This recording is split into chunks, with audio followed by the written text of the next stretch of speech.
원생 기준으로 해서 20명에서 25명 정도 되면 많이 남아요.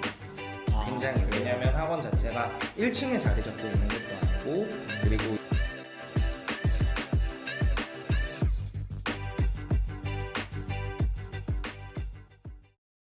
학원업을 하고 싶어 하시는 분들도 이 채널을 많이 볼 텐데 이제 학원을 어떻게 운영해야 되는지 좀 궁금하거든요. 그러니까 뭐 마케팅이든 뭐 커리큘럼에 어떤 차별점을 두든 강사는 어떻게 소싱해야 되지도 사실 저는 막막하고 근데 그럼 어떻게 하고 계신지 혹시 여쭤봐도 될까요? 일단 학원이라는 곳은 인테리어나 아니면 뭐 예쁘게 하는 마케팅이나 이런 부분들이 저는 크게 많은 부분을 차지한다고 생각을 하진 않아요. 그러니까 일단 첫 번째는 무조건 학생을 마주하는 선생님. 그러니까 어떤 선생님인가에 대한 건데, 저희는 사실 저는 강사를 소싱하는 부분에서는 사실 어려움이 별로 없었어요. 그러니까 다른 분들은 굉장히 힘들어하시는 분들이 많으신 것 같아요. 왜냐면 없으니까. 그렇지만 저희는 솔루션이라는 곳 자체에 이미 좀 경력이 되시는 선생님분들이 많이 계셔서 그 선생님들이랑 같이 일을 하고 있기 때문에, 그리고 저 또한 그런 선생님들 중에 하나이기 때문에 강사에 대한 소싱에서 어려움을 느끼지는 않는데, 하나 갖고 있는 건 막 뽑으려고 하지는 않아요. 그러니까 예를 들어서 꼭 필요한 사람이라는 생각이 든다면 몇 번을 찾아가서 같이 얘기를 해보고 그러면서 이제 같이 일을 할 수 있게끔 하는 그런 사람들이 좀 주변에 있지 않을까 싶은데, 그게 저희 학원의 시스템적인 부분에서도 좀 그런 역할을 차지하는 것 같아요. 왜냐면 저희는 2시간 딱 끊어서 강사 선생님이 2시간 수업하고 그 시간 동안 뭐 숙제 검사까지 다 하고 뭐 집에 보내는 그런 구조가 아니라, 강사 선생님은 1시간 반 동안 강의만 딱 하시고 1시간 30분 동안은 이제 보통 학생이 와서 3시간을 있는데 1시간 30분 동안 아예 관리만 받는 거예요. 그러면 이제 저희 시스템을 가장 잘 알고 있는 이제 강사 자격이 되는 졸업생들, 저희 학원에 다녔었던 그러니까 저와 같은 사람들인 거죠.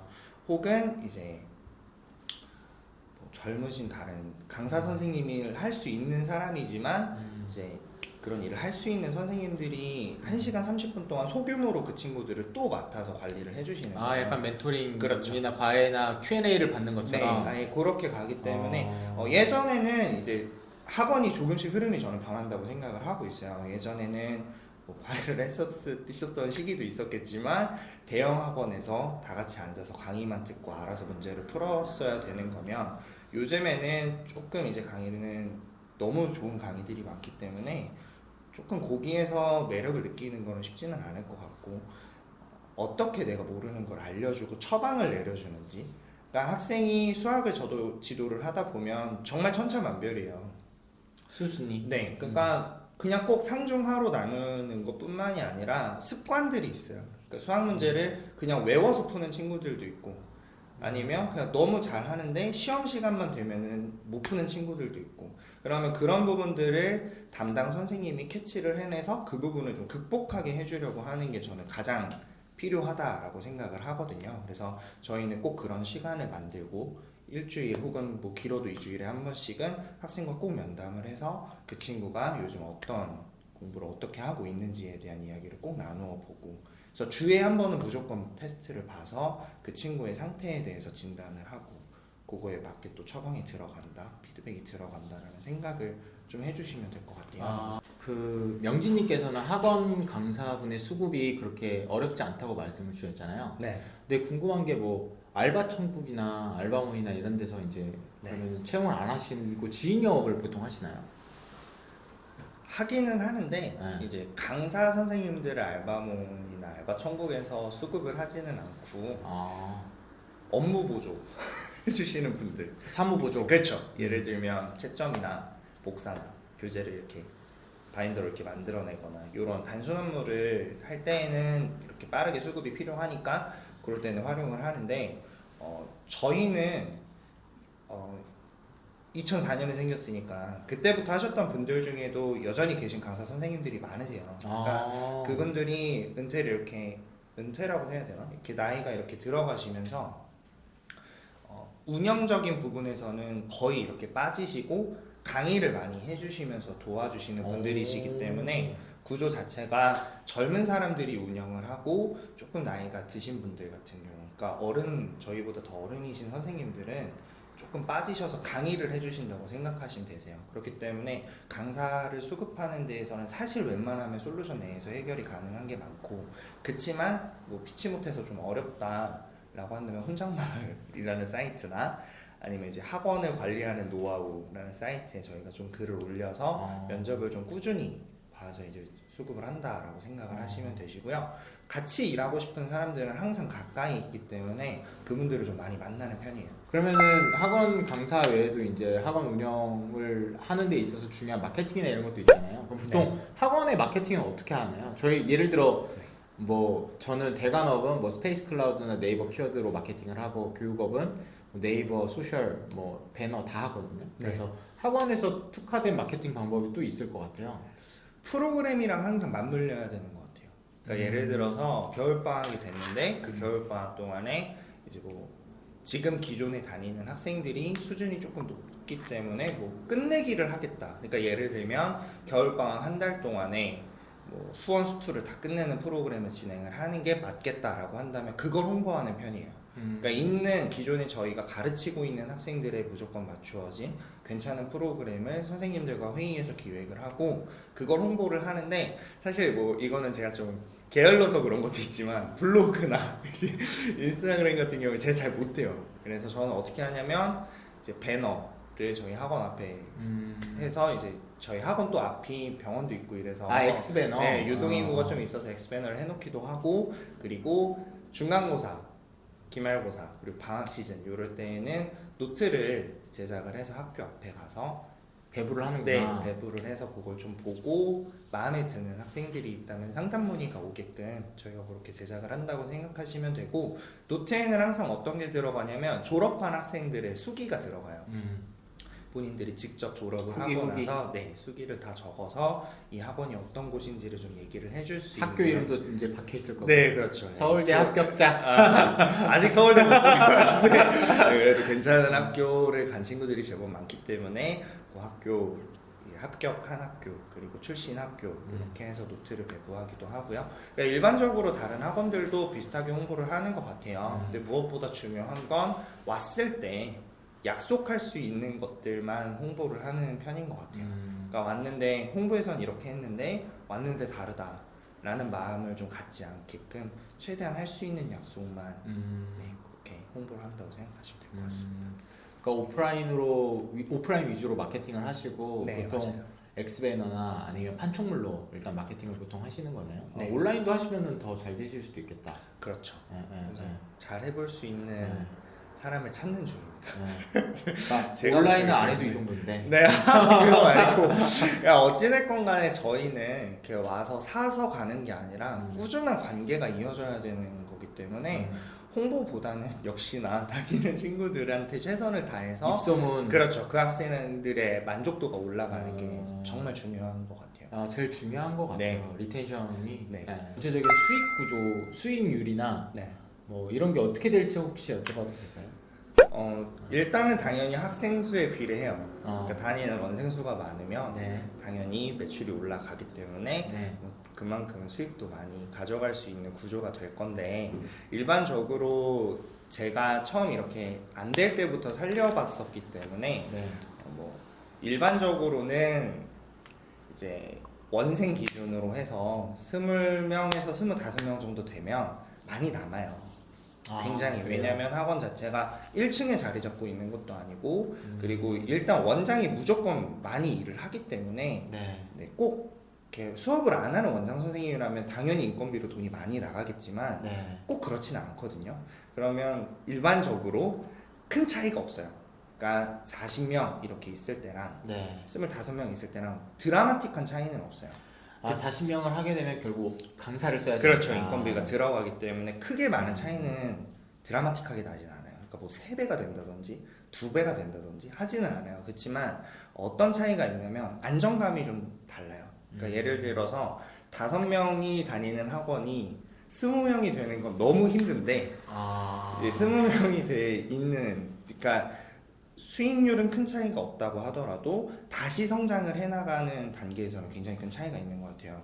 특히나 저희는 고등학생 전문이기 때문에 11월에 수능을 보게 되면, 뭐 올해는 12월이지만 수능을 보게 되면 고3 학생들이 빠져나가게 되잖아요. 그러면 그게 굉장히 큰 타격으로 다가올 수밖에 없거든요. 근데 그때 고3이 너무 큰 파이를 차지하고 있게 되면 저학년이 없기 때문에 살아나기가 굉장히 힘든 그런 게 있어요. 근데 만약에 이제 수익률만 생각을 해서 이제 선생님들을 좀 덜 쓰고 자기가 최대한 많이 가져가려고 하는 구조였다면 좀 위기가 생겼을 때 다시 살아나기가 어렵다라는 거. 네, 그래서 이제 웬만하면 네, 30명 정도 선은 유지를 하려고 하는 네, 그런 게 있다. 그리고 선생님들도 네, 같이 꼭 있으려고 한다라는 생각을 해주시면 될 것 같아요. 안정성을 위한 그런 베리에이션이 있네요. 네, 그렇죠. 뭐 30명 정도는 되어야 안정성을 있고. 네. 그래서 부러운 점이 뭐고, 나 이거 하길 그럼에도 불구하고 잘했다. 이렇게 느껴지는 부분이 있을까요? 저녁이 있는 삶, 어, 주말이 있는 삶, 어, 굉장히 부럽고, 그리고 뭐 간혹 아닌 분들도 계시지만 직장인분들 이렇게 얘기를 할 때 뭐 내가 그냥 뭐 여기까지만 하면 되지 뭐라는 생각을 하는 거. 그러니까 항상 뭐 사장, 원장이라는 사람들은 대표기 때문에 여기까지라는 게 없죠. 그렇죠. 필요 이상으로 항상 뭐가 더 부족할까를 생각해야 되는데 그렇지 않은 거. 본인의 삶의 여유가 조금 더 있을 수 있는 거에서는 굉장히 큰 부러움을 느끼죠. 너무 많이 느끼는데 애들을 볼 때, 그러니까 학생들과 수업을 할 때, 그러니까 저도 그래요. 막 이렇게 머리 감다가 자고 싶다 이런 생각도 하고 출근하기 전에 오늘은 좀 쉬고 싶다라는 생각도 하죠. 막 햇살도 밝게 비추고 막 날씨도 이러면 좋고. 놀고 싶다라는 생각을 하지만 그럼에도 불구하고 학원에 가서 수업을 시작을 할 때 학생들이 열심히 보고 있거나 이제 본인들의 이야기를 할 때 그럴 때 보람을 너무 많이 느끼고 사실 돈 생각은 오늘 돈 얘기를 너무 많이 했는데 제가 동고동락이랑 채널명 때문에 돈 생각을 그렇게 많이 안 하고 왔어요 사실 지금까지. 그러니까 적자가 날 때도 있었어요. 그치만 별로 중요하지 않다. 네, 거리끼지 않았어요. 그러다 보니까 어떻게 보면 돈은 자연스럽게 따라왔었던 것 같아요. 그러니까 제가 부족함 없이 벌고 있지만 어떻게 해야 더 벌까에 대한 생각을 하지는 않았던 것 같아요. 그러니까 자연스럽게 내 애들한테 최선을 다했고 내가 다 맡고 있는 학생들에 대한 책임감이 있었기 때문에 내가 해야 하는 일을 정말 최선을 다했을 뿐이었거든요. 그리고 저와 같이 일을 하는 선생님들이 꼭 내 밑에 있어야 된다라는 생각을 하지 않고 같이 잘 돼야 된다라는 생각을 하면서 왔기 때문에 모든 게 좀 자연스럽게 따라오지 않았을까라는 생각을 하고 그만큼 좀 주변에 대한 감사함, 제가 너무 부족한 선생님인데도 잘 믿고 따라와주는 학생들이나 믿어주시는 뭐 학부모님들에 대한 감사함, 뭐 이런 게 있는 것 같아요. 그래서 그런 부분에서 훨씬 저는 제 직업에 대한 만족도가 높은 것 같고 일단 내 일에 대해서 가치 있는 일이라고 생각을 하고 있고 그만큼 보람을 느끼기 때문에 너무 제 일에 대한 만족도가 높은 거죠. 그래서 간혹 쉬는 모습이나 누구나 스트레스가 있겠지만 조금 덜한 스트레스지 않을까라는 식의 생각을 하게 되면 부러울 때가 있어요. 그렇지만 저는 일단 제 직업이 너무 좋고 행복합니다. 네, 그렇습니다. 감동 먹었어요. 그래요? 이제 마지막으로 이제 학원업을 준비하시는 분들도 계실 것 같아요. 네. 뭐 직장인이든 아니면은 창업이든. 그래서 그런 분들을 위해서 마지막으로 해주고 싶으신 말이 있다면 처음 일을 할 때부터 이건 다 맞아 떨어져야 되는 것 같아요. 애들을 대하는 거, 애들에게 수업을 해서 만족도를 주는 것도 본인한테 굉장히 큰 가치가 있는 일이라는 생각을 스스로 해야 되는 게 첫 번째인 것 같고 그 다음에 그걸 정말 잘하다 보니까 금전적인 부분이 따라오는 게 돼야 되는 거라고 생각을 해요. 근데 어떤 분들 보면 정말 간혹 계시지만 정말 훌륭한 선생님들이 훨씬 더 많으신데 간혹 이제 학생 한 명 한 명을 돈으로만 바라보시는 분들도 계세요. 그러니까 그런 부분이 처음 일을 시작하시는 분들한테 너무 시작부터 자리가 잡혀 있으면 정말 학원 일에서 뭐 성공 실패라고 할 것도 아니지만 살아남는 것조차 어려울 수 있을 것 같다라는 생각을 감히 합니다. 그래서 학원 일을 생각하는 사람이라면 일단 첫 번째로는 내가 맡은 학생이 잘 되길 바라는 거. 그게 진정성이 있어야 네, 되고. 그 진심이 첫 번째가 돼야 되는 것 같고 그거에 맞추어진 계획이 생겨야 되는 것 같아요. 내 학생이 이만큼 됐으면 좋겠다라는 게 학생과 선생님 사이에서 서로 커뮤니케이션이 됐다면 그게 쪼개져서 계획이 되어야 되는 것 같고 그 계획에서 학생이 안정감을 느끼고 열심히 따라와서 성적이 향상되는 거 그리고 그 학원에 고마움을 느끼는 거 그 선생님한테 또 고마움을 느끼는 거 일단 그게 첫 번째가 돼야 되지 않을까 싶습니다. 네. 네, 말씀 지금까지 너무 감사드리고요. 네. 사실 저도 너무 많은 영감을 받았어요. 일단 솔루션이라는 학원 프랜차이즈는 아니고 다 직영이시니까 네. 법인의 어떤 구조적인 부분이라던가 명진님께서 처음에 강사로 시작해서 1호점, 2호점, 3호점까지 확장하는 과정이 타고난 사업가구나. 아닙니다. 근데 그러면서도 겸손함과 진정성을 갖추고 있는 게 성공의 가장 큰 요인이지 않을까라는 생각이 들었고 저도 오늘 너무 많이 배웠습니다. 네. 마지막으로라고 저희가 계속 말씀드리긴 하는데 네. 정말 마지막 질문인데 모든 저희 인터뷰어 분들한테 여쭤보는 부분이긴 해요. 그러니까 마지막으로 동고동락 채널 구독자분들에게 하고 싶은 말이 있으시다면 네. 해주시면 감사하겠습니다. 근데 뭐 우선은 제가 너무 좋아하는 분들이랑 이 시간을 보낼 수 있게 돼서 너무 좋고 그리고 저한테 영감을 받았다고 하시지만 저 역시 오늘 제가 이렇게 이야기를 하면서 저에 대해서도 한번 돌아보게 되고 그리고 또 이 장소에 오면서 또 다른 영감, 자극을 받게 돼서 일단 먼저 진심으로 감사하다는 말씀을 드리고 싶고요. 그리고 제가 정말 좋아하는 말이 있는데 20살 때부터 했었던 말들이에요. 그러니까 학생들을 대하면서부터 이제 선생님들과 이렇게 가까워지면서부터 내 사람들에게 꼭 잊지 않고 하는 생각인데 진심은 진심으로라는 말이에요. 그러니까 어떤 진심을 전하겠다면 진심으로 대하는 거고 항상 무엇을 하던 진심으로 한다라는 거거든요. 이 채널을 구독하고 계신 분들도 이 말을 한번 생각해 보시면서 본인에게 그리고 주변 사람에게 한 번쯤은 진심이라는 단어를 생각해 보시면 좋지 않을까 생각이 듭니다. 감사합니다. 네, 동고동락도 진심으로 구독해 주세요. 진심으로 구독해 주세요. 감사합니다. 감사합니다.